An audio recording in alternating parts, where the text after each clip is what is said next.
Hello everyone. आज हम जो डिस्कस करेंगे वो है dual nature of matter. Dual nature of matter में हम क्या करने वाले हैं, जितना भी ड्यूल नेचर का पार्ट है और जितने भी इम्पोर्टेंट टॉपिक हैं उतने सभी हम कवर करेंगे, और जो हमारे काम आने वाले टॉपिक हैं वो भी साथ में हम डिस्कस करेंगे। जिससे ज़्यादा कुछ नहीं आता ये, क्योंकि सबसे छोटी यूनिट है, पर ऐसा भी नहीं है कि कुछ ना आए, तो हर बार में कुछ ना कुछ आता है इससे। तो जो भी आता है, जो प्रीवियस ईयर क्वेश्चंस हैं वो भी हम साथ में डिस्कस करेंगे, क्योंकि साथ ही में बता दूंगा कि कौन सा क्वेश्चन इसमें आता है, तो किस टाइप का आता है। वैसे तो पता नहीं होता किसी को कुछ भी कि क्या नेक्स्ट टाइम आएगा, तो क्वेश्चन तो वहीं से ही होता है, पर क्वेश्चन को हमें समझना बहुत ज़रूरी है। अगर आप बिल्कुल एकदम जीरो से स्टडी कर रहे हैं, बिल्कुल अभी आपने बुक नहीं उठाई या फिर आप सोच रहे हैं कि जल्दी से रिवीजन हो जाए, तो ये वीडियो आपके लिए बिल्कुल बेस्ट होने वाली है। ओके, तो वन बाय वन करके हम टॉपिक को डिस्कस करेंगे और अच्छे से एक्सप्लेन करने की कोशिश करेंगे। ठीक है, तो आप भी अच्छे से इसको देखिए, बिना स्किप किए वीडियो को पूरा देखें। ठीक है, चलिए तो फिर शुरू करते हैं। सबसे पहले हम जो बात करेंगे वर्क फंक्शन की, तो जो हमारा वर्क फंक्शन है, वर्क फंक्शन देखेंगे हम। तो वर्क फंक्शन जिन्होंने अभी कर रखा है और रिवीजन कर रहे हैं तो कोई दिक्कत नहीं है, वो साथ साथ में सोचते जाएं जो जो टॉपिक हम बात कर रहे हैं जिसकी भी। ओके, तो वर्क फंक्शन की बात करेंगे। तो वर्क फंक्शन क्या होता है, सबसे पहले हेडिंग बनाते हैं वर्क फंक्शन। नाम से ही पता लग रहा है कि वर्क फंक्शन है, मतलब कोई ऐसा काम करना पड़ेगा। तो जो इसको हम 5 नोट से नोट कराते हैं, तो ये एक एनर्जी होती है, तो मिनिमम एनर्जी होती है किस काम के लिए, जो फ्री इलेक्ट्रॉन होते हैं उनको बाहर निकालना है। ठीक है, जो फ्री इलेक्ट्रॉन होते हैं मेटल सरफेस में उनको बाहर निकालना है। हमें पता है कोई भी कंडक्टर है तो उसके पास में फ्री इलेक्ट्रॉन होते हैं, तो उनको बाहर निकालने के लिए जितनी भी मिनिमम एनर्जी की रिक्वायरमेंट होती है वो हमारी वर्क फंक्शन कहलाती है। चलो, अब हमने उसको, अब इसके लिए क्या है, यहाँ से भी मतलब कोई भी हमारी मेटल सरफेस है और यहाँ पे कोई इलेक्ट्रॉन है, ये अपने आप से तो बाहर नहीं जाएंगे ना, तो इनको कुछ ना कुछ एक्स्ट्रा एनर्जी प्रोवाइड करनी पड़ेगी, जिसकी वजह से ये इलेक्ट्रॉन बाहर निकल के जाएंगे। और जितनी एनर्जी हमें इसको देनी पड़ी उतना वो हमारा वर्क फंक्शन कहलाता है। तो ये जो वर्क फंक्शन होता है 1 इलेक्ट्रॉन वोल्ट के इक्वल मैं मानता हूँ इसको, कि हमें 1 इलेक्ट्रॉन वोल्ट के इक्वल इसको मानते हैं। तो इसका मतलब क्या होता है, 1 इलेक्ट्रॉन को अगर हम एनर्जी में कन्वर्ट करें तो 1.6 एनर्जी 19 और इंटू में 1 वोल्ट, तो 1 वोल्ट पोटेंशियल पे और इतनी चार्ज कोई भी इलेक्ट्रॉन निकाल रहे हैं। ठीक है, अगर इलेक्ट्रॉन निकल रहा है तो एक इलेक्ट्रॉन को निकालने के लिए कुछ एनर्जी की ज़रूरत होती होगी, तो जो भी एनर्जी की रिक्वायरमेंट होती है, तो एक एनर्जी के लिए हमने कैलकुलेट कर लिया इसको। तो 1 ईवी का मतलब क्या होता है, तो 1 ईवी का मतलब है कि एक इलेक्ट्रॉन को निकालने के लिए जितनी भी एनर्जी की रिक्वायरमेंट होती है वो हमारी इलेक्ट्रॉन वोल्ट कहलाती है। ठीक है, और ये हर मटेरियल के लिए अलग अलग होती है, कि ज़रूरी नहीं कि वो सब के लिए सेम ही हो, तो सब के लिए वर्क फंक्शन भी डिफरेंट होता है। तो डिफरेंट मटेरियल के लिए तो डिफरेंट होता है। चलो, तो इसमें क्या करना होता है, हमें एमिशन कराना होता है या रेडिएट कराना होता है, कि मेटल सरफेस से हमने कोई इलेक्ट्रॉन रिमूव करा दिया, जिससे कि हमें पता है कि इलेक्ट्रॉन जब निकलते हैं तो करंट फ्लो करती है, तो करंट फ्लो कराने के लिए हमें क्या क्या करना पड़ता है, तो वो सब कुछ हम देखने वाले हैं। इसमें सबसे मेन मकसद है कि हम इलेक्ट्रॉन को निकाल रहे हैं, इलेक्ट्रॉनों का एमिशन देखना चाह रहे हैं। ठीक है, जो नेक्स्ट आता है हमारे लिए कि फोटो इलेक्ट्रिक इफेक्ट होता है। तो फोटो इलेक्ट्रिक इफेक्ट क्या होगा, कि मान लिया जाए कि हमारे पास में क्या है, यूवी रेज है, उनको किसी मेटल सरफेस के ऊपर इंसिडेंट कराया जाए। और कंडीशन ये है उसके लिए भी, अगर हम वैसे जनरली हम बोल सकते हैं कि जब भी कोई इंसिडेंट कराई जाती है लाइट को, तो वहाँ से इलेक्ट्रॉन रिमूव हो जाते हैं, सरफेस से इलेक्ट्रॉन निकल जाते हैं, एमिशन हो जाता है। ठीक है, पर ये ऐसे एमिशन नहीं होता, उसके लिए कुछ कंडीशंस भी होती हैं, तो उन कंडीशंस को भी हम साथ में डिस्कस कर रहे हैं। तो यहाँ पे हम साथ में डिस्कस कर लेते हैं कि मिनिमम फ्रीक्वेंसी एक होती है थ्रेशोल्ड फ्रीक्वेंसी। क्या होती है, थ्रेशोल्ड फ्रीक्वेंसी होती है। तो थ्रेशोल्ड फ्रीक्वेंसी क्या होती है, इस पे लिख देता हूँ, थ्रेशोल्ड फ्रीक्वेंसी। तो जो थ्रेशोल्ड फ्रीक्वेंसी होती है, जिसको न्यू कह लेते हैं, तो ये क्या होती है, वो मिनिमम एनर्जी, वहाँ पे तो एनर्जी थी, यहाँ पे क्या है, फ्रीक्वेंसी है। वो मिनिमम फ्रीक्वेंसी, चलो मैं डेफिनेशन भी लिख देता हूँ, द मिनिमम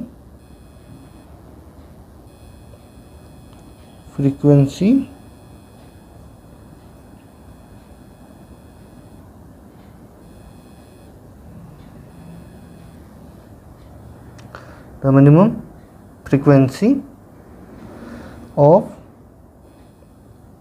इंसिडेंट, किसकी है, इंसिडेंट लाइट की,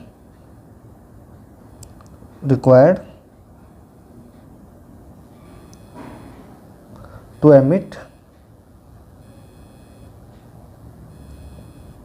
इलेक्ट्रॉन। ठीक है, हमें क्या करना है, इलेक्ट्रॉन को एमिट कराना है। इलेक्ट्रॉन्स को एमिट करा रहे हैं from the metal surface, from the metal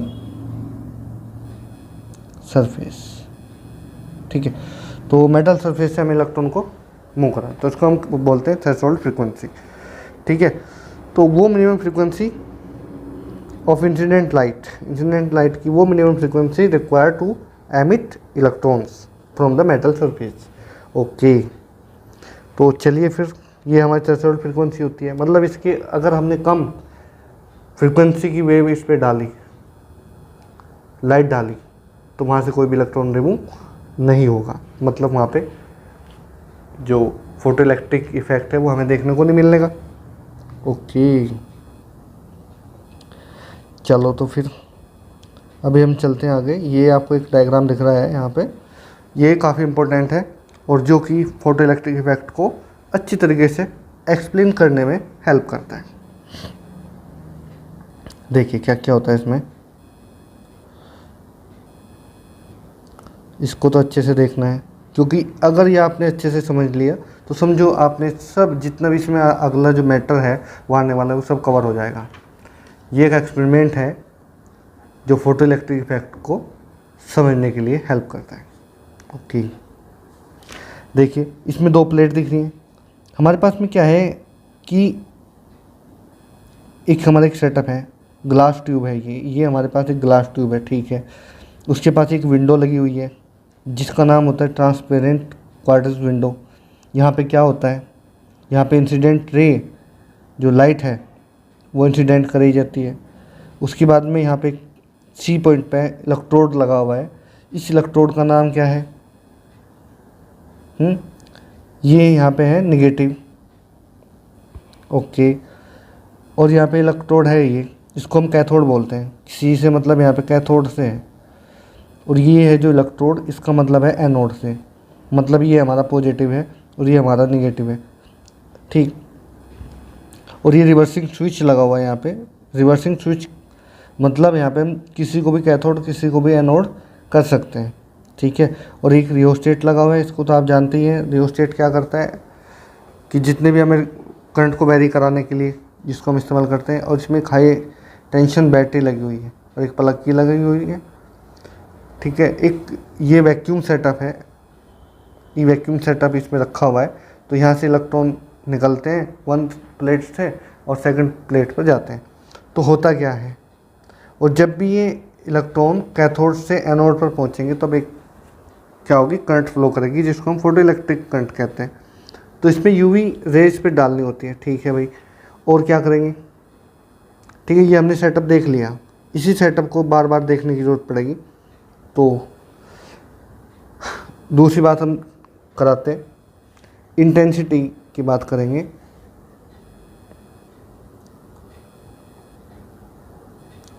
जो हमारी पास में आएगा कि इंटेंसिटी, हम इससे करते क्या हैं, इससे हम इंटेंसिटी ऑफ रेडिएशन लाइट और स्टडी इफेक्ट ऑफ पोटेंशियल बहुत सारे, और ये study effect of the frequency incident light, ये सब हम करने वाले हैं इससे। तो इसका यूज़ यहाँ पे होता है। तो अभी हम जो करेंगे वो करेंगे इफेक्ट ऑफ, यहाँ पे 0.1 डालता हूँ मैं, effect of incident, intensity, incident नहीं, यहाँ पे क्या है, इंसिडेंट, इंटेंसिटी, सॉरी इंटेंसिटी, क्या देख रहे हैं, effect of intensity of incident light of photo electric current. ठीक है, तो ये हमारी हेडिंग होगी, इसको हमने देखना है।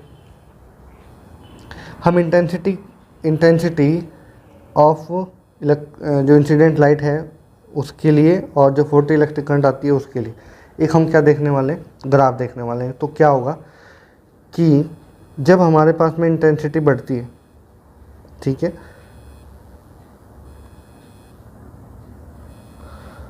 यहाँ पे इंटेंसिटी है, यहाँ पे इंटेंसिटी, जब इंटेंसिटी बढ़ती है तो जो फोटो इलेक्ट्रिक करंट है उस पर क्या होगा।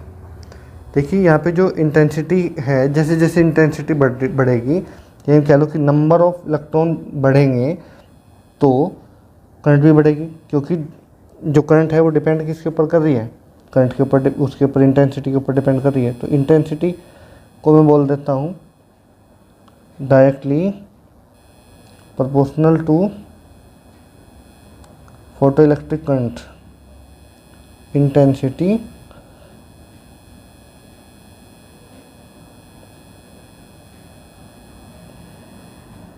करंट के। ठीक है, इसका मतलब ये है कि जैसे जैसे लाइट की जो इंटेंसिटी है बढ़ती जाएगी वैसे वैसे इलेक्ट्रिक करंट भी बढ़ती जाएगी। वो इलेक्ट्रिक करंट कौन सी होगी, फोटो इलेक्ट्रिक होगी। ये ऐसे आएगा कि ग्राफ हमें एक स्ट्रेट लाइन मिलने वाली है। ठीक है, तो इसको ज़्यादा ध्यान से रखेंगे कि इंटेंसिटी बढ़ाएंगे तो वैसे वैसे हमारा क्या बढ़ता है, जैसे जैसे इंटेंसिटी बढ़ाते हैं वैसे वैसे हमारी करंट भी बढ़ती है। जो करंट बढ़ती है वो काफ़ी स्मॉल होती है, तो इसको हम यूं में कह सकते हैं माइक्रो एम्पियर। ठीक है, चलो उसके बाद जो इफेक्ट देखने वाले हैं वो पोटेंशियल का इफेक्ट देखने वाले हैं इलेक्ट्रिक करंट के ऊपर। यहाँ पे ग्राफ ही पूछे जाते हैं, ग्राफ आएगा कोई ना कोई, तो इनको ज़रा अच्छे से देखने की ज़रूरत है। चलो ग्राफ में सेकंड क्या है हमारा, effect of potential on electric current. ठीक है, ये वाला इफेक्ट हम देखने वाले हैं, मतलब पोटेंशियल और इलेक्ट्रिक करंट में इफेक्ट देखने वाले हैं। ज़रा इसको अच्छे से देखना है। अभी हम क्या कर रहे हैं कि अभी हमने इंटेंसिटी को क्या कर लिया, सेम रखा, इंटेंसिटी में कोई चेंजेस नहीं डाली। ठीक है, तो इंटेंसिटी हमारी क्या है, फिक्स है। ओके,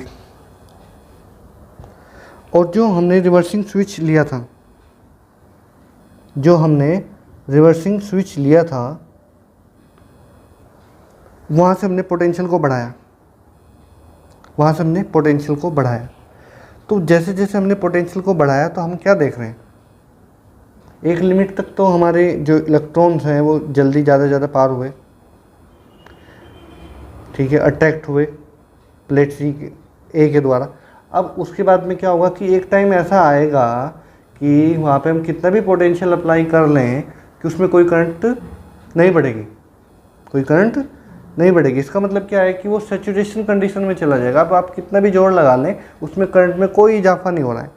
ठीक है, तो ग्राफ कैसा बनने वाला है, पोटेंशियल के बीच में बनने वाला है।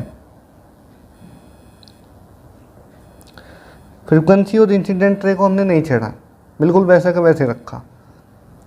ठीक है, नहीं तो उससे फिर ये चेंज हो जाता। तो हमने देखा कि कितना इसमें बढ़ाए जा रहे हैं पोटेंशियल को बढ़ाए जा रहे हैं, तो पोटेंशियल बढ़ाए जा रहे हैं तो करंट पे क्या इफेक्ट आ रहा है, तो एक एक को देखना है। करैक्टरिस्टिक भी इसको हम बोल देते हैं।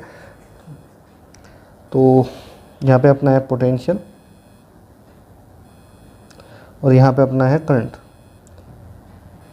इसको मैं आईपी बोल देता हूँ। आईपी मतलब फोटो इलेक्ट्रिक करंट, थोड़ा सिंबल ध्यान रखना है। ठीक है, तो सबसे पहले क्या होगा, अभी आपकी करंट ऐसे जा रही है, मैं यहाँ से बढ़ाया जा रहा हूँ, आपने पोटेंशियल बढ़ाया तो इस टाइप से कुछ बढ़ी। ठीक है, और ये एक सैचुरेशन की कंडीशन होगी, सैचुरेशन है। अब क्या हुआ कि ये पोटेंशियल पॉजिटिव में बढ़ा था, अब मैं क्या कर रहा हूँ कि जो पोटेंशियल है रिवर्स कर दिया मैंने, मतलब एनोड को कैथोड में और कैथोड को एनोड में कन्वर्ट कर दिया। अब जो वो पोटेंशियल था जिससे इलेक्ट्रॉन एक प्लेट से दूसरे प्लेट में जा रहे थे, अब वो प्लेट में जाना कम होते जाएंगे, कम होते जाएंगे। मैं पोटेंशियल को रिड्यूस करता जा रहा हूँ, करता जा रहा हूँ, करता जा रहा हूँ, करता जा रहा हूँ, और मैं देख रहा हूँ कि कहीं ना कहीं वो जाके स्टॉप करेंगे निगेटिव में जाके।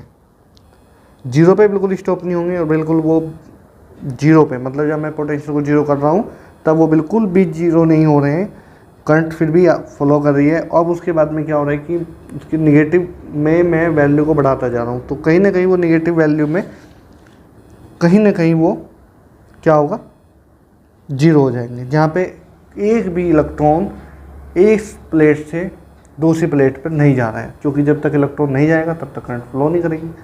तो इसका मतलब क्या है कि वहाँ पे कोई भी करंट नहीं होगी, जिसको हम फोटो इलेक्ट्रिक करंट कहते हैं। तो वहाँ पे कोई भी फोटो इलेक्ट्रिक करंट हमें देखने को नहीं मिलने वाली। और जो हमने पोटेंशियल लेके आए इसको बोलते हैं वी नोट, और वी नोट से मतलब है रिटार्डिंग पोटेंशियल, मतलब वहाँ पे हमने क्या कर दिया, पोटेंशियल का रिटार्डिंग किया है, मतलब इलेक्ट्रॉनों को रोका है। और जब भी रोकने की बात आती है तो रिटार्डेशन होता है, ठीक है, इस डायरेक्शन में। और यहाँ पे बढ़ाया हमने पॉजिटिव इस डायरेक्शन में, रिटार्डेशन, ठीक है, किसका है, पोटेंशियल का है। तो यहाँ पे कुछ रिलेशन आएंगे, तो वे रिलेशन क्या थे तो उनको हमें डायरेक्टली याद रखना है। तो यहाँ पे मैक्सिमम काइनेटिक एनर्जी, अगर हमें ये भी बात पता लगती है कि अगर हमें इसको स्टॉपिंग पोटेंशियल भी कहते हैं, ओके, इसका नाम एक और भी याद आया अभी, तो इसको बोलते हैं स्टॉपिंग पोटेंशियल। स्टॉपिंग पोटेंशियल इसलिए है क्योंकि यहाँ पे पोटेंशियल ने इलेक्ट्रिक करंट को स्टॉप कर दिया। अब दूसरा क्या है, कट ऑफ पोटेंशियल भी इसको बोलते हैं, कट ऑफ, क्योंकि यहाँ पे कट ऑफ भी कर दिया। तो वो पोटेंशियल मिनिमम पोटेंशियल, यहाँ पे भी वही मिनिमम पोटेंशियल है जिस पे कोई भी करंट फ्लो करना बंद कर देती है, तो उसको बोलते हैं स्टॉपिंग पोटेंशियल। तो स्टॉपिंग पोटेंशियल हो गया। अगर हमें स्टॉपिंग पोटेंशियल की वैल्यू पता लग जाए तो हम वहाँ से क्या निकाल सकते हैं, उसकी काइनेटिक एनर्जी निकाल सकते हैं, एनर्जी निकाल सकते हैं। तो मतलब 1/2 mv², ये इसकी काइनेटिक एनर्जी होगी मैक्स, क्योंकि वहाँ पे मैक्सिमम होगी, इलेक्ट्रॉन वोल्ट के इक्वल होती है एनर्जी। तो यहाँ पे हम कह सकते हैं कि kinetic energy maximum equal to 1/2 mv² max, और प्रोपोर्शनल है वी नोट के, ओके। अगर हमें काइनेटिक एनर्जी पता लगती है तो हम स्टॉपिंग पोटेंशियल को भी फाइंड आउट कर सकते हैं। तो दोनों में से कोई भी अगर हमें पता लगता है तो बिल्कुल पता कर लेंगे, ओके। हमने देखा था कि जितनी भी फ्रीक्वेंसी थी हमने कंट्रोल करके रखी हुई थी, मतलब हमने फ्रीक्वेंसी को भी इंक्रीज नहीं किया था।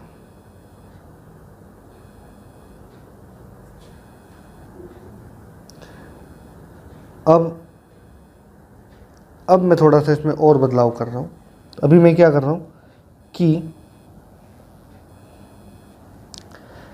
जो इंटेंसिटी जो थी वो मैं क्या कर रहा हूँ, बढ़ाए जा रहा हूँ। एक इंटेंसिटी पे देखा पोटेंशियल को, सेम प्रोसेस। तो मैं देख रहा हूँ कि जब इंटेंसिटी कम थी तब मेरा ग्राफ बिल्कुल वैसे ही था, वैसे तो ये ग्राफ था मेरा, ये इंटेंसिटी 1 के लिए था। जब मैं इंटेंसिटी बढ़ाए जा रहा हूँ, इंटेंसिटी को एक बार मैंने कोई भी फिक्स किया तो उसके बाद मैंने सेम प्रोसेस पोटेंशियल को बढ़ाया, यहाँ पे पोटेंशियल है, ओके, पॉजिटिव में, यहाँ पे पोटेंशियल है निगेटिव में। तो मैं देखा कि पोटेंशियल पे क्या इफेक्ट पड़ता है। पोटेंशियल को मैंने पहले प्लस किया, इंटेंसिटी को कुछ छोड़ दिया मैंने ला के, उसके बाद फिर मैंने थोड़ा सा इंक्रीज और किया इंटेंसिटी में। तो फिर मैंने देखा ग्राफ को, तो मुझे पता लगा कि जब मैंने I2 फ्रीक्वेंसी ली, I2 इंसिडेंट मतलब इंटेंसिटी को मैंने बढ़ाया था, तो मैं देख रहा हूँ कि जो सैचुरेशन है वो तो दोनों का डिफरेंट हो रहा है, सैचुरेशन की जो कंडीशन है वो तो डिफरेंट मिल रही है, बट जो स्टॉपिंग पोटेंशियल है वो सेम था। स्टॉपिंग पोटेंशियल सेम था। फोटो करंट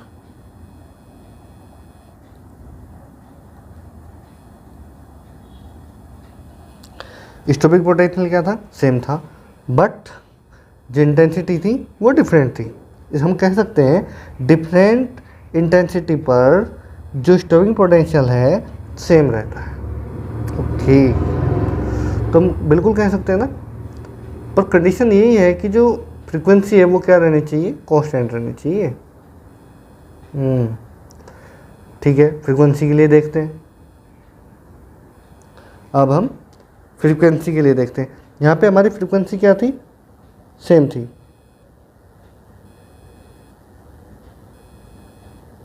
कंडीशन ये है कि फ्रीक्वेंसी सेम है और इंटेंसिटी डिफरेंट है। I1 I2 क्या है, इंटेंसिटी।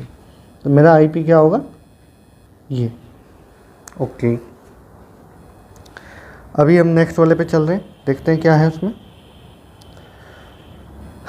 नेक्स्ट वाले में है फ्रीक्वेंसी का इफेक्ट देखना चाहते हैं, effect of frequency on incident light. Point number 3, effect of frequency on incident light. ठीक है भाई, लाइट पे देखते हैं, ग्राफ इसमें भी बना लेते हैं पहले। अब ज़रा ये सोचें,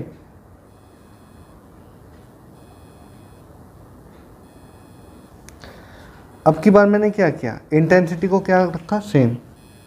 इंटेंसिटी मैंने चेंज नहीं किया, पर मैं डिफरेंट फ्रीक्वेंसी पे देखना चाहता हूँ।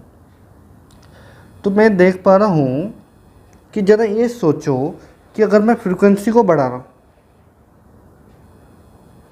मैं फ्रीक्वेंसी को बढ़ा रहा हूँ, अपनी ग्राफ पे चलते हैं। ये देखो, अगर मैं फ्रीक्वेंसी को बढ़ाऊँगा और मैं ये सोच रहा हूँ कि मेरा जो प्लेट नंबर C है, जो कैथोड है, उसमें 10 इलेक्ट्रॉन है। इंटेंसिटी सेम रखी मैंने, तो इंटेंसिटी का मतलब है कि ऊपर से 10 ही इलेक्ट्रॉन आ रहे हैं। ओके, और वो 10 इलेक्ट्रॉन को मैंने एनर्जेटिक कर दिया, मतलब मैंने फ्रीक्वेंसी उनकी बढ़ा दी। अगर मैं उनकी फ्रीक्वेंसी को बढ़ा देता हूँ तो मुझे एनोड पर ये 10 के 10 ही इलेक्ट्रॉन मिल सकते हैं। ज़्यादा से ज़्यादा क्या होगा कि मेरे 10 के 10 इलेक्ट्रॉन प्लेट A पर आ जाएंगे। ठीक है, उसके बाद तो मेरे पास कोई इलेक्ट्रॉन है नहीं, तो इसका मतलब तो उसके बाद करंट कोई बढ़ेगी नहीं, करंट तो मेरी कांस्टेंट हो जाएगी। और जब मेरी करंट कांस्टेंट हो जाएगी, उस कंडीशन को मैं कहूँगा सैचुरेशन। बात समझी कि नहीं? जब मेरे इलेक्ट्रॉन यहाँ से यहाँ पहुँच जाएंगे, तब तो मेरी कंडीशन क्या हो जाएगी, सारे इलेक्ट्रॉन पहुँच जाएंगे, तो सैचुरेशन की कंडीशन हो जाएगी। और जब मेरी सैचुरेशन की कंडीशन ये आ जाएगी, तब तो कोई फ़र्क पड़ेगा क्या, चाहे मैं फ्रीक्वेंसी यहाँ पे कुछ भी मैं कर देता हूँ। फ्रीक्वेंसी बढ़ाऊँगा, मेरे पास 10 ही इलेक्ट्रॉन है ना, चाहे फ्रीक्वेंसी में कुछ भी करूँ। तो फ्रीक्वेंसी मैक्सिमम करने से मतलब क्या है, चाहे जितना मर्जी करूँ तो एक कंडीशन ऐसी आएगी जिसमें कोई भी इलेक्ट्रॉन मेरे पास पीछे बैक में पड़ेगा ही नहीं, तो सारे इलेक्ट्रॉन प्लेट A पर पहुँच चुके होंगे। तो वो मेरी कंडीशन क्या होगी, सैचुरेशन की होगी, चाहे मैं फ्रीक्वेंसी कुछ भी रखूँ। ठीक है, ठीक है, तो अपने वाले पॉइंट पे चलते हैं। तो मेरी फ्रीक्वेंसी कुछ भी हो, मेरी फ्रीक्वेंसी कुछ भी हो, पर सैचुरेशन क्या होगा, सेम होगा, सैचुरेशन सेम होगा। तो मैं ऐसा बना सकता हूँ,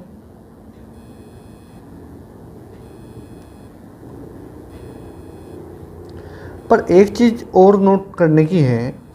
अगर मैं स्टॉपिंग पोटेंशियल की मैं बात करूँ, फिर से डायग्राम पे चलना पड़ेगा। अगर मैं स्टॉपिंग पोटेंशियल की मैं बात कर रहा हूँ, अब मैं यहाँ से निगेटिव कर रहा हूँ, ये निगेटिव है, ये पॉजिटिव था, पर अब क्या हुआ, ये पॉजिटिव हो गया और ये नेगेटिव हो गया। इसका मतलब ये है, ये इसको अट्रैक्ट कर रहा होगा, टर्मिनल जो C है ये इसको क्या कर रहा है, अट्रैक्ट कर रहा है, और जो टर्मिनल A है वो उसको रिपेल कर रहा है। ओके, ये तो अपोजिट वर्क हो गया, मतलब वो इलेक्ट्रॉन तो जाएंगे नहीं, पर फ्रीक्वेंसी इतनी ज़्यादा है कि उनमें से कुछ इलेक्ट्रॉन तो प्लेट ए पर पहुंच ही जाएंगे।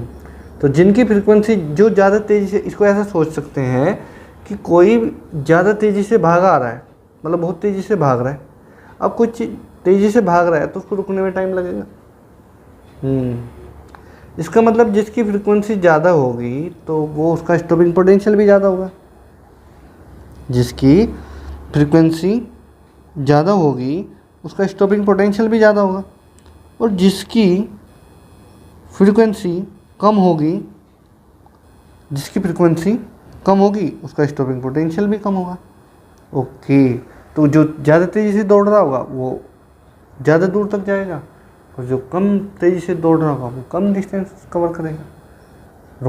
वो जल्दी भी रुक जाएगा। ब्रेक भी जैसे सोचो कि बाइक बड़ी तेज़ी से आ रही है, एक 40 की स्पीड से आ रही है, एक 60 की स्पीड से आ रही है, तो दोनों में ब्रेक एक साथ अप्लाई करें तो हम देखेंगे कि हमारी जो 60 से आने वाली बाइक है वो ज़्यादा दूर तक जाएगी, जो हमारी 40 की स्पीड से आने वाली है बाइक वो हमारी कम डिस्टेंस को कवर करेगी।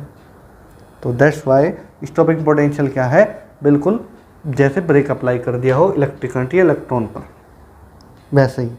तो स्टॉपिंग पोटेंशियल क्या होगा मेरा, हम कह सकते हैं कि अगर फ्रीक्वेंसी बढ़ेगी तो स्टॉपिंग पोटेंशियल भी, फ्रीक्वेंसी को मैंने क्या कर दिया, बढ़ा दिया, और स्टॉपिंग पोटेंशियल क्या होगा, ये भी बढ़ेगा। ठीक है, बट सैचुरेशन कहाँ है, यहाँ से यहाँ तक सैचुरेशन है ये। ठीक है, चलो, तो ये हमारी होगी ν2 और ये होगी हमारी ν1, और ये हो गया V01 V02, और यहाँ पे हो गया हमारा सैचुरेशन। ओके, यहाँ तो ये बात पता लग गई हमें। अच्छा, एक चीज़ और मैं यहाँ पे साथ में बता दूँ कि ये हर मटेरियल के लिए डिफरेंट होगी। अब ऐसा नहीं हो कि सेम मटेरियल के लिए तो ये बात ठीक है, पोटेंशियल आ जाएगा, इससे ज़्यादा आएगा, पर अगर मैं दूसरे वाले मटेरियल के लिए सेम फ्रीक्वेंसी रखूँगा तो उसको स्टॉपिंग पोटेंशियल तो चेंज होगा ना।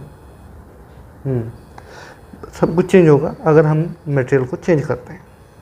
ठीक है, उसको ज़्यादा ध्यान रखना है।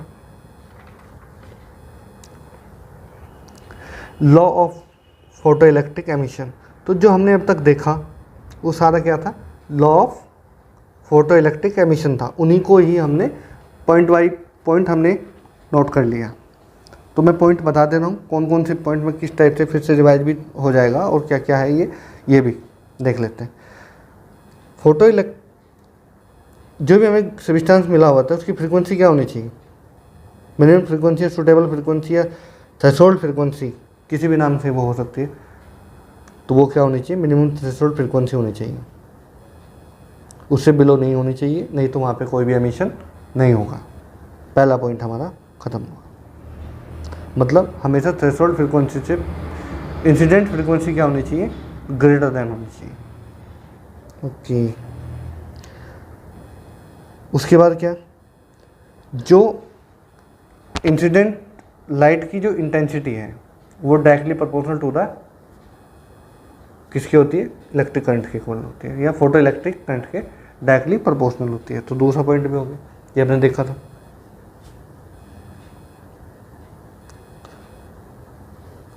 और जो काइनेटिक एनर्जी होती है, काइनेटिक एनर्जी के साथ भी हमने रिलेशन निकाला था, तो वो किसके इक्वल होती है,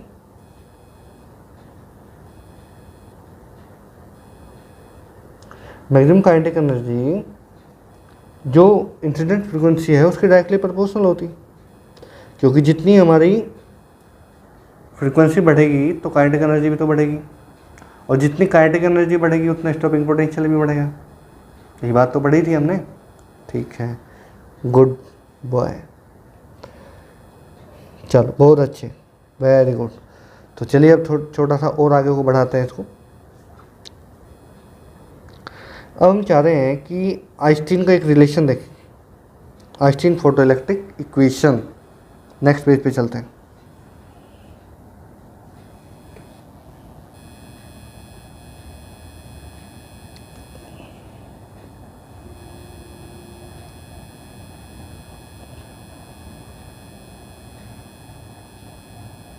आइंस्टीन फोटो इलेक्ट्रिक इक्वेशन। देखिए आइंस्टीन ने ही बताया था कि यहाँ पे क्या हो रहा है कि कोई भी मेटल है उसके ऊपर एक फोटोन गिरता है। अब जैसे कोई ऐसे देखेंगे, एक फोटोन गिरता है जिसकी एनर्जी एच न्यू होती है, और एक इलेक्ट्रॉन को निकालने के लिए जितनी एनर्जी की जरूरत होती है वो एच न्यू होती है, न्यू नोट होती है, या वर्क फंक्शन के इक्वल होती है। ठीक है। और ये यूँ भी कह सकते हैं कि जो लाइट होती है वो बंडल के रूप में चलती है, जिसको क्वांटा कहते हैं या फोटोन कहते हैं, और जो कि एक फोटोन की जो एनर्जी होती है वो एच न्यू होती है, और किसी भी इलेक्ट्रॉन के लिए इतनी एनर्जी हमें चाहिए होगी। एक इलेक्ट्रॉन का एमिशन कराना चाहते हैं तो हमें एच न्यू उस पर फ्रिक्वेंसी और ये प्लांक कांस्टेंट इस पर डालना पड़ेगा।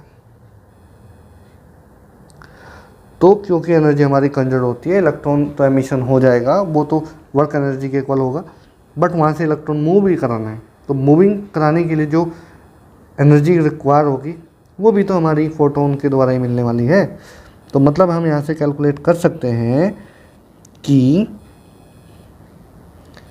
कैसे कर सकते हैं, एनर्जी दो पार्ट में डिवाइड होगी, work function plus kinetic energy, यहाँ पे के ई लिख देते हैं,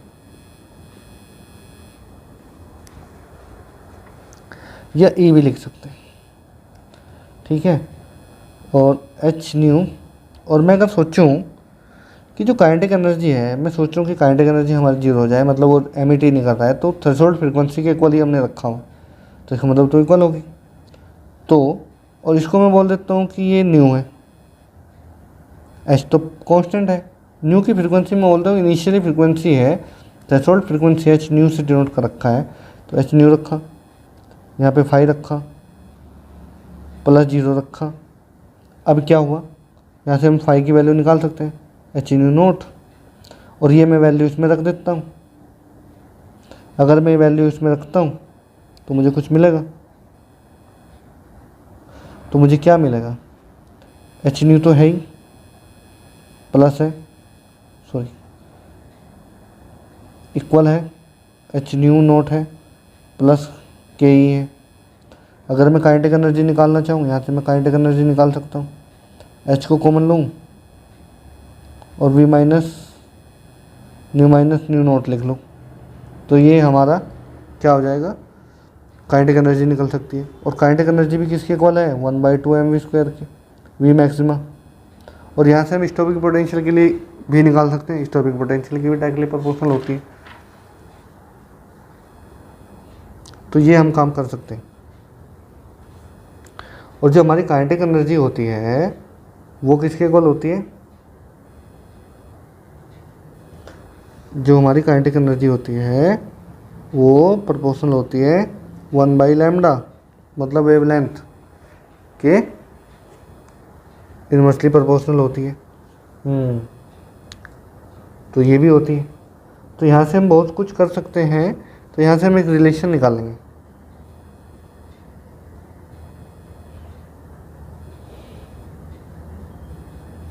प्लांक कांस्टेंट भी निकाल सकते हैं। तो मैं डायरेक्ट फॉर्मूला लिख रहा हूँ, तो इसको सॉल्व करके हमें क्या मिलेगा, तो उसको हमें थोड़ा सा ध्यान रखना है, ठीक है ना।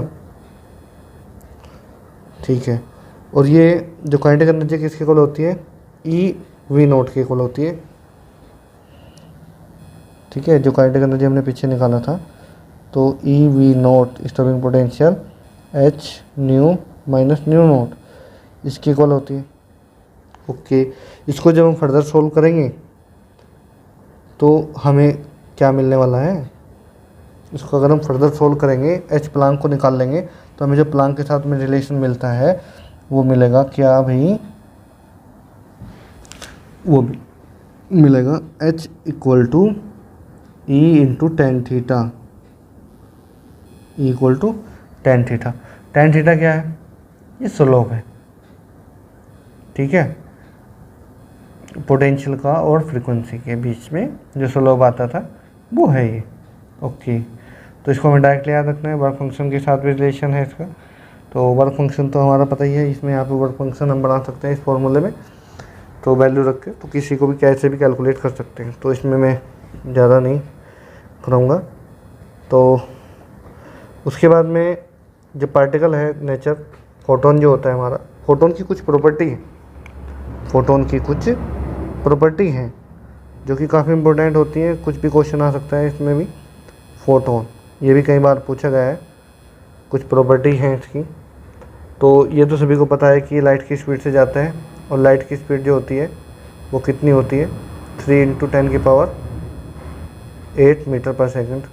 ठीक है, उसके बाद में दूसरा सभी को पता है, ये पहला पॉइंट था। सेकंड पॉइंट हम कह सकते हैं इसका जो रेस्ट मास होता है क्या होता है, 0 होता है। तो मूविंग मास तो कुछ होता होगा, तो कोई रिलेशन है मास निकालने का? बिल्कुल है, m0/1 - v²/c²। इस फॉर्मूले को याद रखना है, यहाँ से हम मूविंग मास और रेस्ट मास दोनों निकाल सकते हैं। ठीक है, तो काइनेटिक एनर्जी और मास के साथ में कोई रिलेशन है? थर्ड पॉइंट देख लेते हैं। काइनेटिक एनर्जी, काइनेटिक मास और मतलब काइनेटिक एनर्जी और मास के बीच में कोई रिलेशन है? बिल्कुल है, E = mc² होता है, E = mc² होता है, H की इक्वेशन है। बिल्कुल है। तो यहाँ पे हम क्या करेंगे, m के साथ रिलेशन निकालना चाह रहे हैं ना हम, तो हम यहाँ पे रिलेशन निकाल सकते हैं। ओके, तो m = E/c²। तो कैलकुलेट ही कर लेते हैं, चलो। E = क्या होता है, h न्यू होता है, c² हो गया। और जो ये क्या है अपना ν/c, ν/c,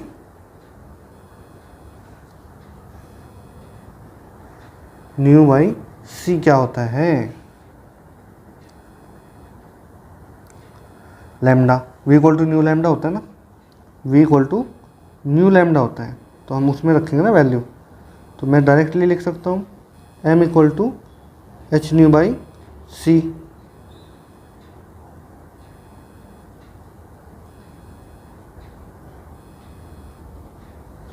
h न्यू तो काम आया गया ना, ये गलत लिख दिया हमने, ये तो न्यू तो मैंने ले लिया ना, c/λ, ν/c। तो मेरा ν/c जो होता है ये हो गया, और लैम्डा भी रह गया, तो ये लैम्डा भी हो गया, तो c λ है वो रहेगा। ओके, अगर मैं मोमेंटम निकालना चाहता हूँ, तो मुझे तो mv होता है, p = क्या होता है, mv होता है। तो मैं चौथा पॉइंट बनाता हूँ मोमेंटम। ये जो हमें फॉर्मूला मिला है इसमें मैं c की मल्टीप्लाई कर देता हूँ, hc/c लैम्डा, c से c कैंसिल आउट, h/λ। तो ये हमें एक फॉर्मूला और मिला। ठीक है, बहुत ही सिंपल था, mc = h/λ।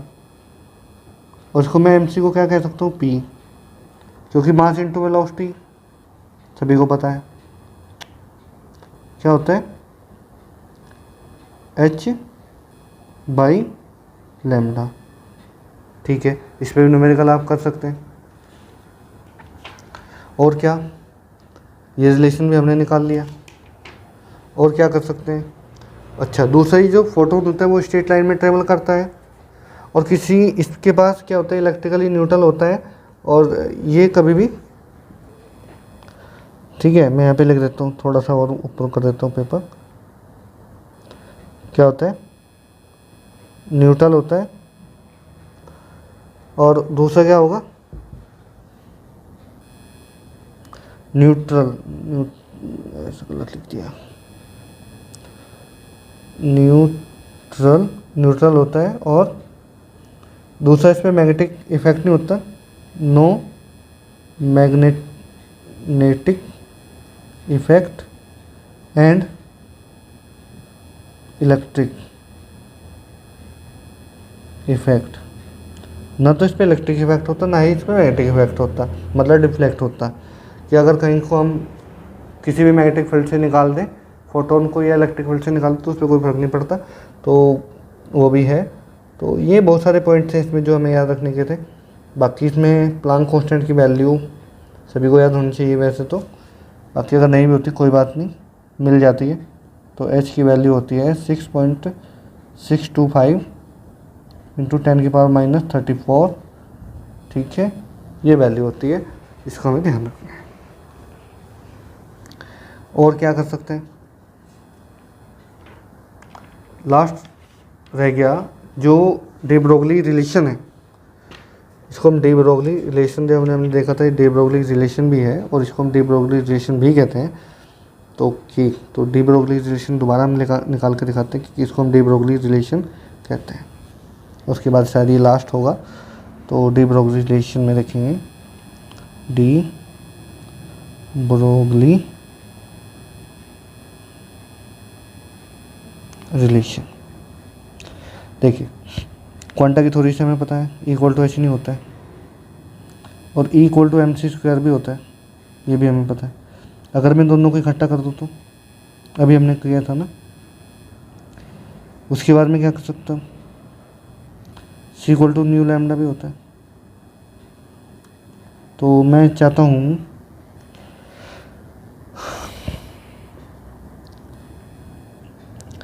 न्यू को रखूँ, सी बाई लैम्डा हो जाएगा, M C square equal to H C by lambda. तो ये कट जाएगा मेरा, तो एम सी इक्वल टू क्या हो जाएगा, एच बाई लैम्डा। इसको मैं कह सकता हूँ पी एच बाई लैम्डा। तो यही हमारा डी ब्रोगली रिलेशन था ना मोमेंटा के साथ में। तो ये निकाल सकते हैं और लैम्डा की वैल्यू भी निकाल सकते हैं। लैम्डा की वैल्यू अगर निकालना चाहूँ तो लैम्डा एच बाई पी, ठीक है, तो ये भी हम निकाल सकते हैं। तो कोई भी रिलेशन हम यूज कर सकते हैं। तो वेवलेंथ क्या होती है, वेलोसिटी के इनवर्सली प्रोपोर्शनल होती है। डी ब्रोगली वेवलेंथ क्या होती है, इनवर्सली प्रोपोर्शनल होती है किसके, वेलोसिटी के।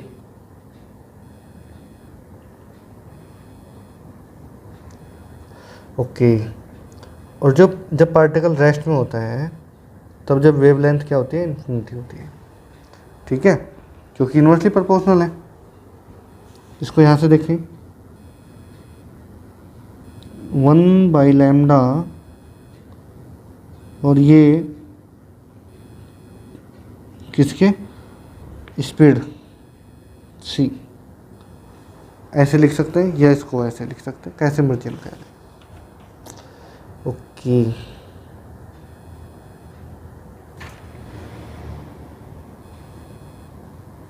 ठीक है, इनवर्सली प्रोपोर्शनल होती है, इसको ध्यान रखेंगे हम।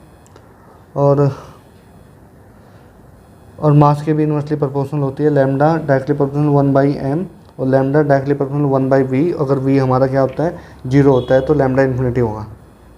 ये बात हमें पता लगी गई है।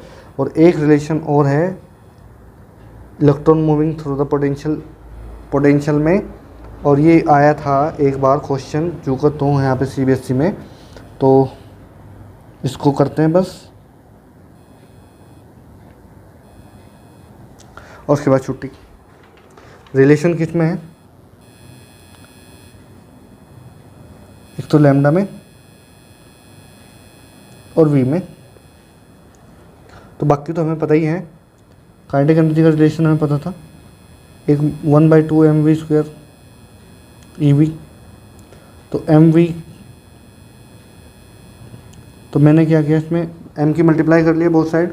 अगर मैं m की मल्टीप्लाई करता हूँ तो मुझे क्या मिलेगा, और ये 2 की जो मल्टीप्लाई है इधर 2 वाली साइड निकाल दिया इधर MEV, कोई दिक्कत नहीं है।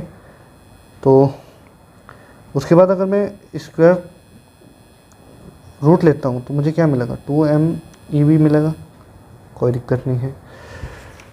लैम्डा की वैल्यू h/mv होता है।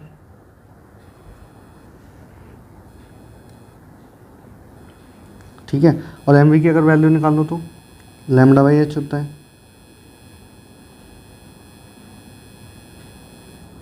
अगर मैं लैम्डा के साथ रिलेशन चाहिए था और वी के साथ में, तो वी तो मेरा आएगा, लैम्डा में ले आया अभी।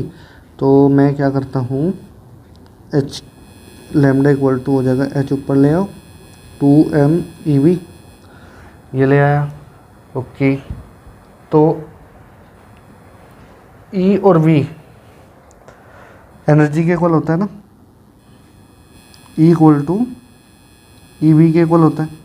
तो अगर मैं यहाँ पे एच बाई 2m/e ये भी रख सकता हूँ और ये लैम्डा, ये भी फॉर्मूला मेरा आ सकता है। तो कोई भी मैं रिलेशन यहाँ पे निकाल सकता हूँ। कई बार पूछा गया है ये रिलेशन, एक दो नंबर का एक क्वेश्चन था। और हाइजेंस का अनसर्टेनिटी प्रिंसिपल हम देख सकते हैं। तो इसमें क्या है, ये इसने बताया था कि कोई भी या तो मोमेंटम या तो पोजीशन, दोनों को हम किसी भी इलेक्ट्रॉन की या नहीं देख सकते एक साथ में, स्पॉन्टेनियसली नहीं हम देख सकते, पोजीशन या तो फिर मोमेंटम। तो दोनों में से एक टाइम में एक ही काम होगा, या तो मोमेंटम हम देख पाएंगे या तो फिर हम पोजीशन को देख पाएंगे। तो अगर हम पोजीशन को देखने जाएँ तो मोमेंटम नहीं दिखेगा, अगर मोमेंटम को देखने जाए तो पोजीशन हमें नहीं दिखेगी, तो एक्यूरेटली हम मेजर नहीं कर सकते। ओके, तो फिर उन्होंने एक फॉर्मूला दिया था। तो फॉर्मूला क्या था वो मैं फॉर्मूला लिख रहा हूँ, delta X delta P equal to H cut. तो यहाँ पे जो एच कट होता है वो होता है h/2 पाई। ठीक है, तो यही था हमारा आज का टॉपिक, इसे हमने ख़त्म कर लिया है आज। तो यहाँ पे हम बस इतना ही रखेंगे और हम आगे नहीं कर रहे हैं। तो थैंक यू फॉर वॉचिंग। ठीक है, thank you. Okay, thank you, bye bye and take care, happy learning.